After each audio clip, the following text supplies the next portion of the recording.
I'll tell you an interesting thing before we get started. My Ghanaian name is Kwabna. Anybody knows their Ghanaian name here? Phil, what's your Ghanaian name? Oh, the same as me. So interestingly, in the Twi culture in Ghana, the day you were born, the day of the week, you get a name. I was born on a Tuesday. My name is Kwabna. And if you're a lady, you're Abna. I challenge you to find your Ghanaian name. If you need assistance, see me, I know them. There's a reason behind Kwame, Kofi. You'll start to understand why some people are called the names you hear. I tell you this story for 3 reasons. One, it's because in Africa we love visitors. We love visitors.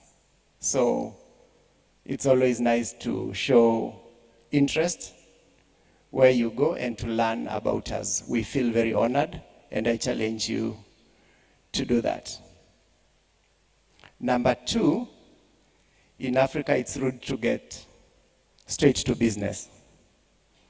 And because I'm an aspiring African elder, I want my village to know that I don't just come straight to business, I also tell stories. And number 3, it's because every convening you are still not smiling, so it's very scary to be up here. So this is my way of gaining the confidence, hoping you will smile. So please smile.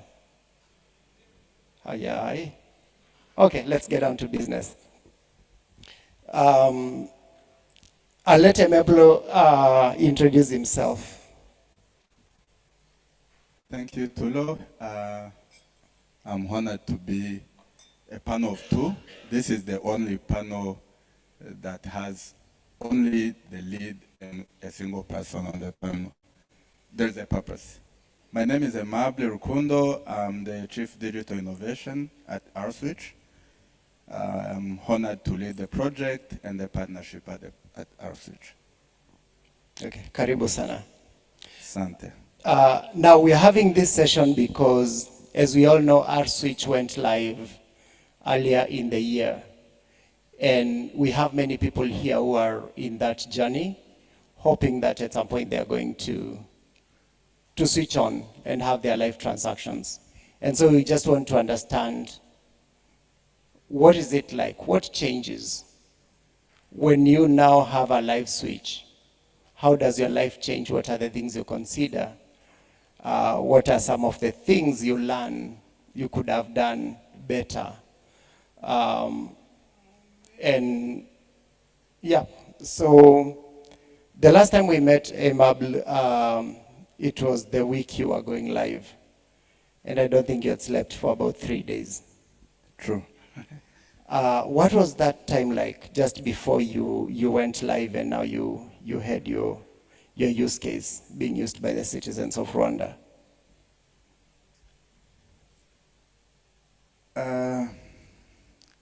There is an interesting story about us going live. We set a date, and the date of the launch was in the week when we have IFF in Rwanda, Inclusive FinTech Forum, and it was a no joke going live. You know, when you have freedom of trying things, when it doesn't work, you push going live. We're told that you have to go live and you have to be ready to do a live demonstration during IFF. So it was very scary at the start, but it was as good as it happened. A month before, we were stretched enough. A month before going live, we thought of what could we better in order to be ready for live demonstration during IFF. One of the things we did was to lock the requirements. You know, during the implementation, we always interact with the team. One of the team is operation team that always come with good requirements to have. Some are critical, some are good to have. So we locked the requirements. And we thought of not accepting any more requirements, but we did a checklist of critical path to make sure that all the critical components are closed before going live. The 3 sleepless nights was not that challenging than a month when you are thinking about 20 components to close before going live. So, but we achieved it. So one of the things that didn't go well was the speed of the FSPs to integrate with us. So you know when you have a plan to do a demo, and it was a real demo with real money, with real DFSP, they have to go with our speed. Fortunate enough, we have one DFSP, which is Bank of Kigali, a biggest commercial bank in Rwanda, which also had same communication that they will do a live demonstration during IFF. Fortunate enough, they managed to also integrate successfully. And we had another fintech. I really appreciate fintech speed that managed to integrate, and they managed to do a live demo during the same IFF meeting. Speaking of DFSPs, from experience, I've seen you have these situations where you work on the switch, you work on your use cases, you develop everything, you work on your project. And then when you're ready, you tell the DFSPs, come on board. Is that your experience with the DFSPs? How do you think you would have changed your process so that by the time you are saying we are ready to go live, everybody is ready to go live, including the DFSPs, that they don't have the last minute pressure as well? Unfortunately, it's not possible. DFSP are quite independent. Some of them commit and don't do implementation as they committed. So they had interest to have the use case live. We started with merchant payment interoperability. Everyone was excited to have the use case ready. But you know, the FSP, they have competing priorities. Somehow, they don't go with our plan. The switch, we managed to put the use case live. We shared the API documentation long ago, 3 months before, for them at least to start SIT. Unfortunately, some of them started but didn't commit to the timeline. But we understand the priorities list. This is why we always require the regulators to chip in and actually support the switches to, as far as the switch is pushing the use case, we also have a commitment and the FSP to prioritize it among other priorities. Thank you. Then, since you went live, what's your notable moments? What has changed? How are your operations? And what have you had to rethink? What have you realized maybe you had not thought so much through? What are your stress points? What are your happy moments? I think the 3 nights, sleepless nights that we spent, we learned a lot. You know, going live, environments are different. Network setup are different. In our environment, we deployed within our data center. The test environment had internet. Everything was working as expected. Every component, every module, we could run end to end. The time we went live, some of the services were requiring to look for packages online while we don't have internet in production. And then it broke. It break at the moment when we start doing the testing. So we figured out that going live is something that we should exercise before going live. We simulate the environment and then we try to do it prior to going to production. So we managed to do it, but it wasn't good practice. So I would advise for every switch that are in the process of implementation, please try to simulate your production environment before notifying that you are going live.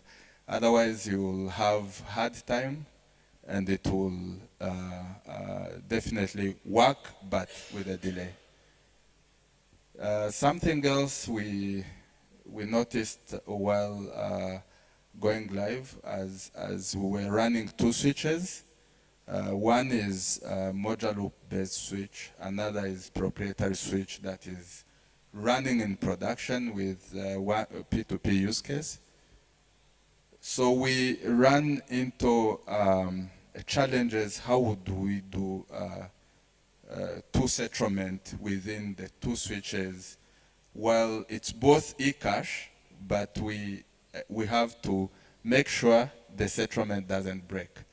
We did the workaround to make sure that whoever the FSP is being settled, there is no breaking point between the numbers as we do net settlement.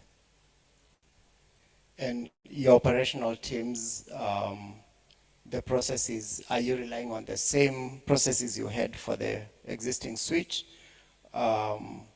Incident resolution, dispute resolution, what are the shifts you have had to do, or did it plug in seamlessly in terms of your current operations now?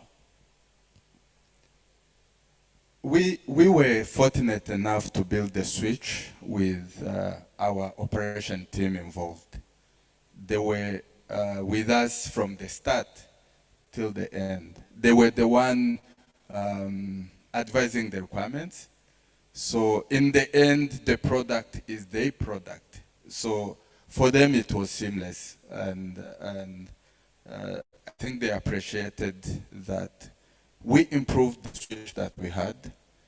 We improved the portals, we improved the processes, we improved dispute processes, and we followed the best practices. And I really appreciate our integrator Wiredin, who are very flexible to accommodate dynamic requirements that made us this far. Okay. I think we'll talk about this also, that you are still working in that we see our switch very involved with the work going on in the modular loop community. I mean, you're still here, you went live. Why is that? What input do you still expect, and what do you want to achieve, and how does that look for other people who are going through their project and at some point they will be live? What will change in terms of their participation, and what input will they need from the community?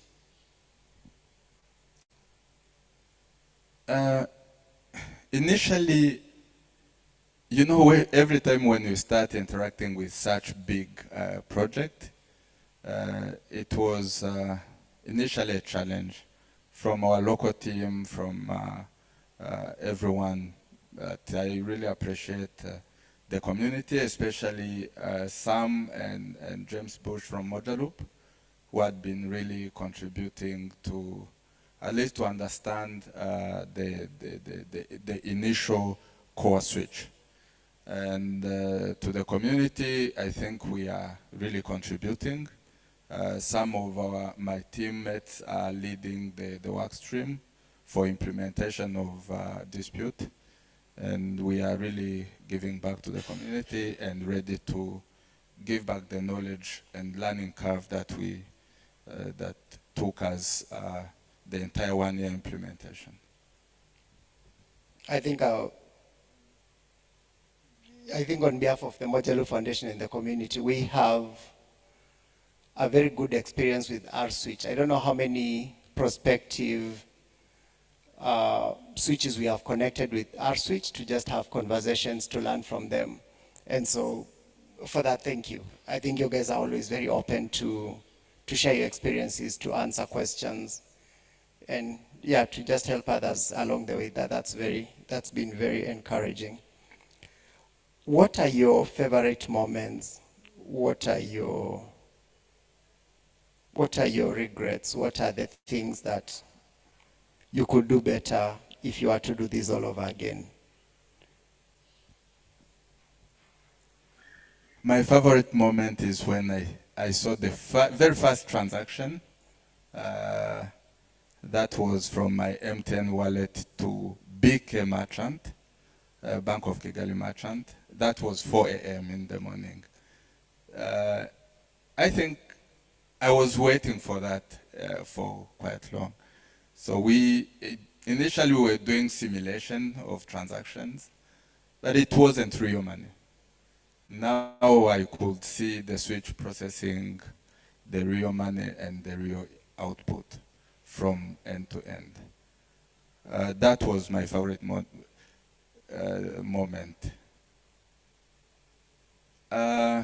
What I regret is the approach we took for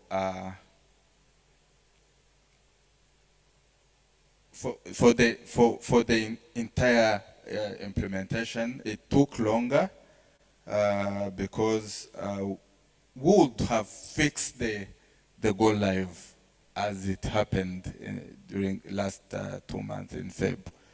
We kept having dynamic moving going live date, and I think that was a bad moment that we had. So we would have fixed the date and work accordingly.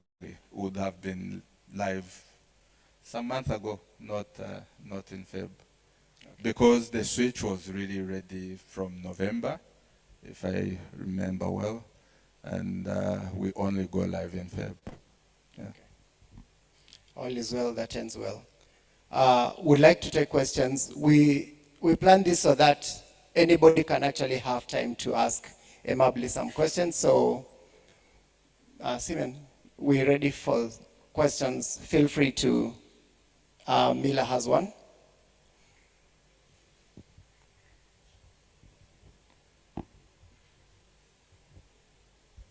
Thank you, Aimably. This is great to get your perspective on the go live, because that's the thing everybody is really seeking.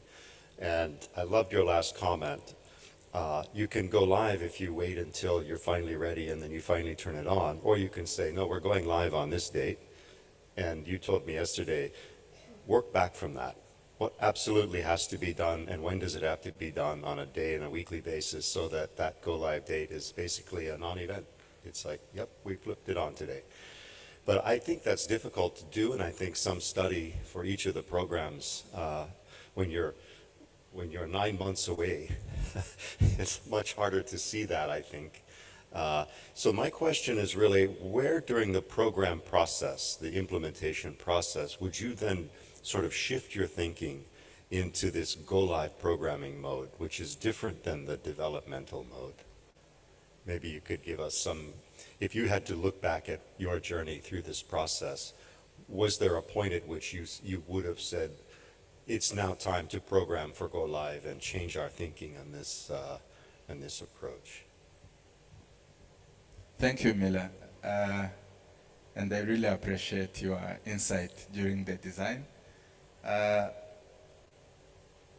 Shifting from project to production is a very hard decision to make. Very hard decision to make. Everyone feels like, are you guys ready? did you consider this? Did you consider this? And actually you get more requirements because you said, I'm going live. We get questions from central bank, we get questions from our board meetings, we get questions from our management. Everyone is worried because you said you are going live. So if you are not strong enough, you'll say, why everyone is asking me that I'm ready? Then maybe I'm not ready. Let me go back and check something else that I could have forgotten. So more question comes when you shift the statement from implementation to production. Especially some people who are not technical, they tend to not trust technical people. I'm sorry to say so. They think we may be forgotten something important that could cause a reputation risk on the company. When you launch such big product, you have to really consider that moment when everyone is worried. But again, when you are not that strong, you'll shift. There are times we're sitting with our integrators, then we're like, let's say a technical language, not considering non-technical language. Are we ready? Can we go live? What are the worst things that can happen that we don't know that can happen when we go live? So I got very strong statement from my technical team that what we have in test environment is far better than what we have in production environment with our proprietary switch. Because most of tools and most of microservices that we have with model of switch is quite advanced compared to what we have for version 1 of our switch. So then I got to convince everyone that we are ready, and then another statement came, how if BK is live, MTN, Airtel are not live, how are you going to test if MTN users will be able to pay BK wallet? So we had to make it work. We had to make the two switches speak each other, the version 1 and the version 2. And we're able to make everyone on version 1, where we have 20 participants integrated, being able to pay two participants who integrated the merchant payment. So by demonstrating that, everyone was like, now we are sure that things can work. So it was a very difficult moment, and I want to encourage everyone to stay strong to the statement. And when you say we are going live, everyone will discourage you, but I think it's a good challenge to take.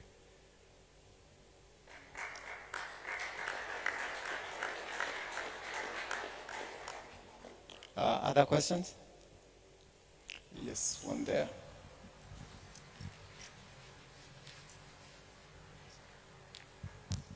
Hello, I'm Faris from Payment Network Malaysia. So it's a good story to understand from your point of view, moving from project to operation. I just want to know two things from your perspective. Maybe you can share with us. When it comes to the decision to go live, especially you mentioned just now, you have sort of like a dynamic launch date. What do you define as the core component, a must-have for your product to go live? Is it simply just the online transaction and then the settlement can be done manually? So what are the components that you define as a must-have for you to go live, for this product to be very successful and the adoption to be easier for the market to consume?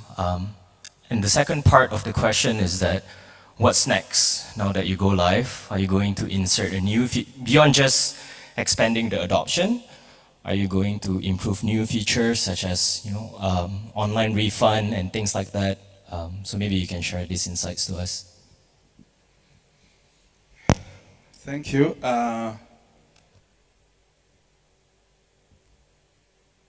Must have features depends of everyone's priority, but for us we had to have end-to-end payment works. When one DFSP initiates transaction, it has to go through the switch and it has to be settled toward the ends. And we avoided any manual work.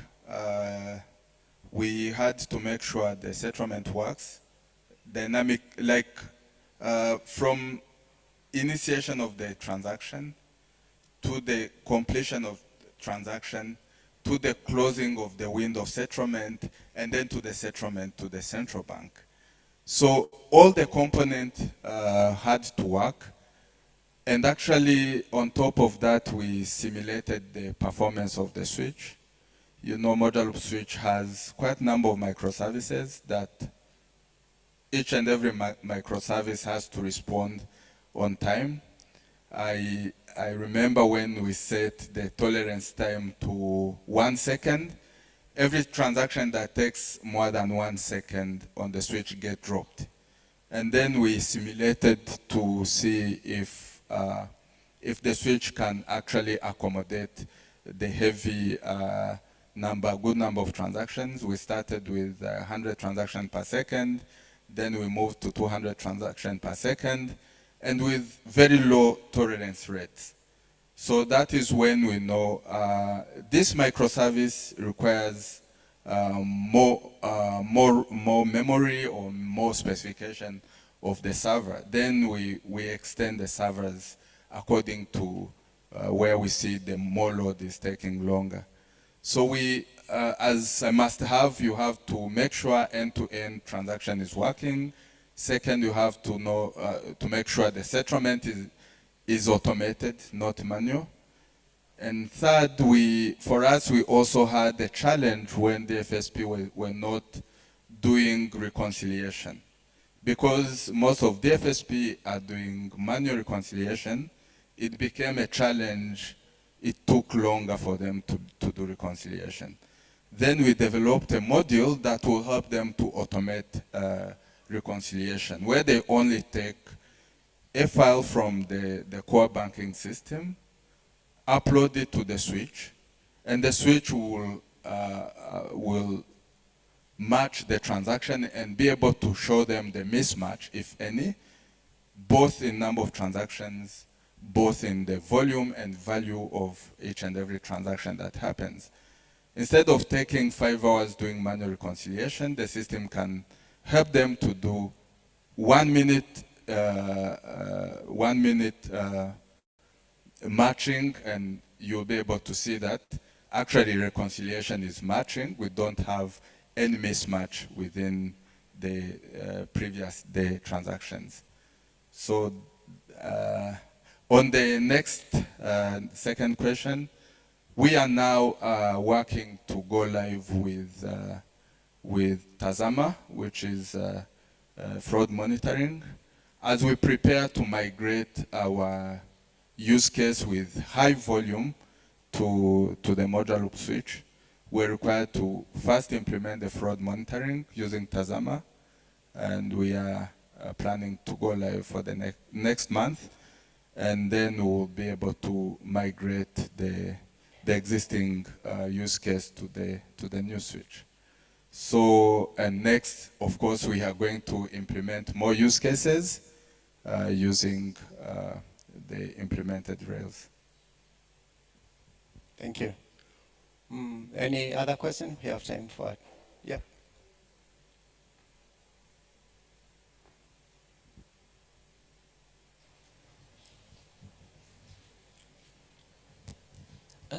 Hi, Emable.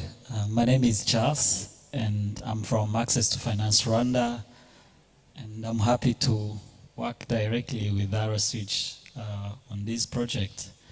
You kept mentioning about the journey that you did from, of course, operation to live, which was an amazing and reaching to that timeline.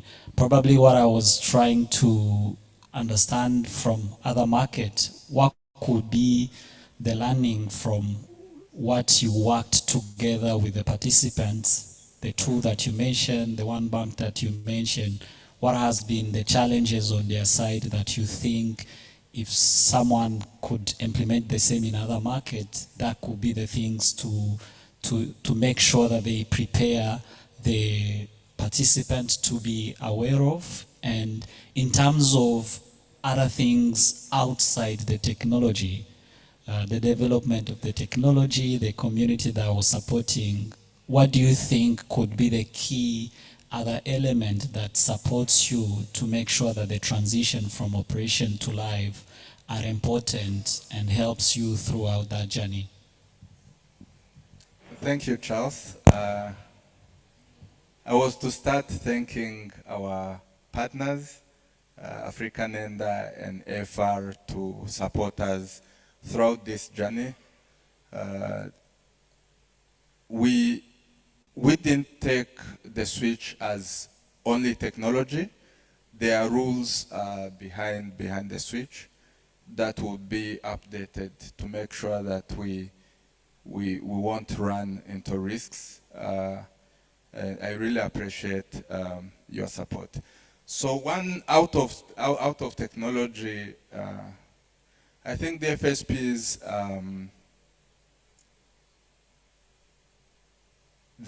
they are really supportive, but most of the FSPs are dependent on the vendors. They really go into challenges to onboard new use case because they have to go through their vendors, and somehow the vendors get very expensive to, even if onboarding new use case is not that hard, but they all depends on the vendors. So one of the things we thought would recommend the community to consider is to ease the integration. If there is an easy way that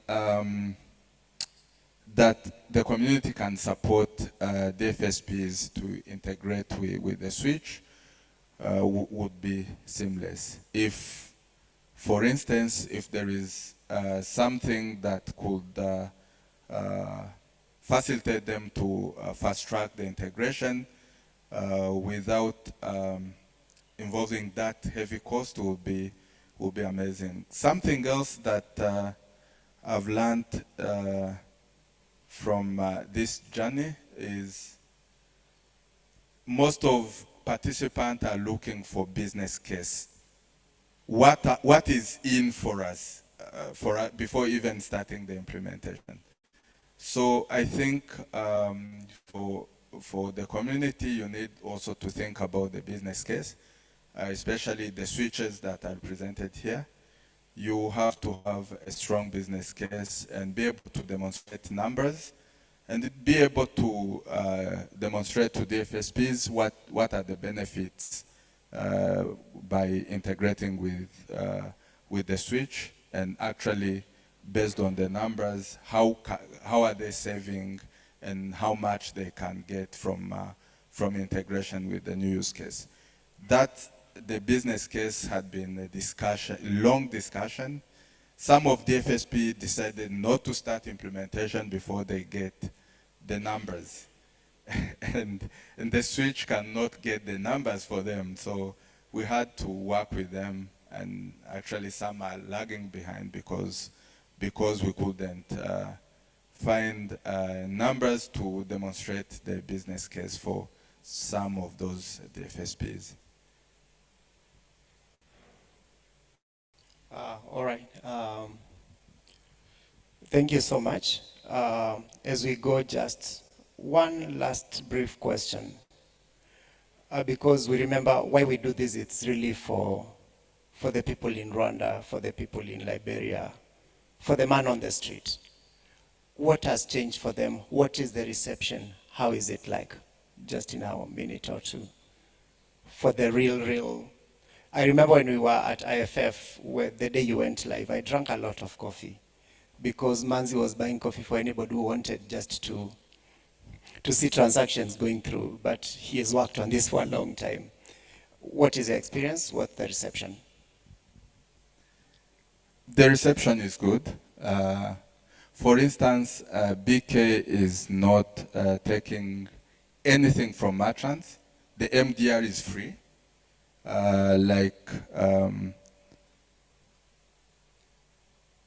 The merchants are not getting charged.